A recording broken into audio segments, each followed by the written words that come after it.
Hello guys, welcome to another video. Now apologies for not doing the video after Man City with a reaction, but I'm going to talk about that in the start of the video anyways to make up for it. So start with that now. Man City game. Now the reason I didn't do it straight away is just down to the fact that I felt there's not really much to say about the matter. You know, we lost, but we were expected to lose. We didn't lose heavily, so there wasn't really nothing to be annoyed about. But we also didn't get a point or a win, so it wasn't really anything to be happy about. So I was going to do it anyway, but then I just ended up forgetting to do it, so I just thought I didn't start this video. So, you know, in terms of the game, to analyse it, we weren't going to go toe-to-toe with City. They're an amazing team, very solid now defensively. The only thing I would say disappointing about was the support for Burke.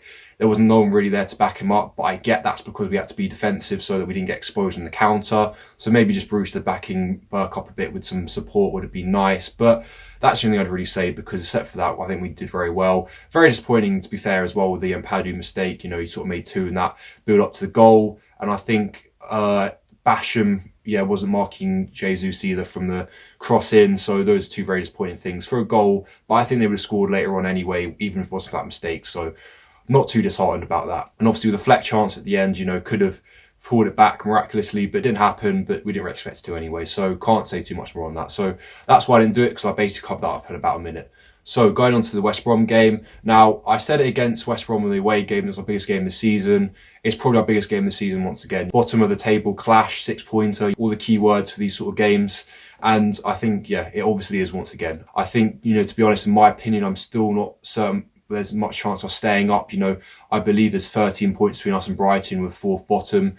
And, you know, you've got to take in consideration if we do win 4 in the spin with a draw, they've still got to lose 5 games in a row. Considering they just beat Spurs, it's not very likely to happen. Now, there could be other teams to slip up as well, but I just think the teams around there aren't very likely to slip up either. I mean, Wolves, they've had a terrible season for their standards, but come on, you know, when you've got people like Traore, Podence and Neto, they're going to somehow get some goals for you at some point and be enough to keep you up. So that's going to happen. Burnley grind out results.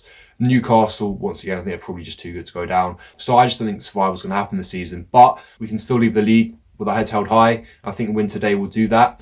Of course, it's a great test for us for next season as well, because if we do go down, you know, West Brom probably would go down with us, and they're probably going to be going straight back up again. So if we can beat West Brom today, then it's going to give us a good chance in the Championship to try and go back up as well. So I think another thing is the fact that we are playing against a team which is probably going to set out to defend against us, because they want to get the win as well, don't get me wrong. But Sam Allardyce plays very well from away from home, but he does that by stopping other teams from playing and playing more defensively.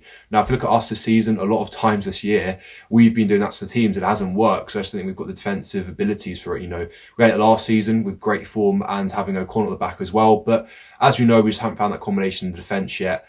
And I think now we're starting to get more of a combination, of course, because we are playing better with 4 wins and 6. But at the same time, I think, you know, that's why we struggled this season, because we tried to do that, but we've been exposed because of the relentless attacking, and we haven't had the quality up front to get the goal. So I think recently we've been better at that, and obviously that's why we've picked up more points. But as well as the fact that I think when we play Newcastle, they're doing that against us, and we made the pressure pay. And so if the same was to happen again, then hopefully we could do the same again. But it's all full of if, buts and maybes, and we won't really know till the game's happened. Like I said, I think this would be a great test. I think it'll be a great game as well for a neutral. And I have to say I'm quite looking forward to it as well. So this was just a quick video to sort of sum up going into the game, because I don't want to make it too long, because it's just going to be over-analysing it for the sake of it. So I did hope you enjoyed this video, guys. If you're new around here, please subscribe, it means a lot. Please share the video as well, because that does help me out. And until next time, which will probably be after the game doing a reaction, take it easy.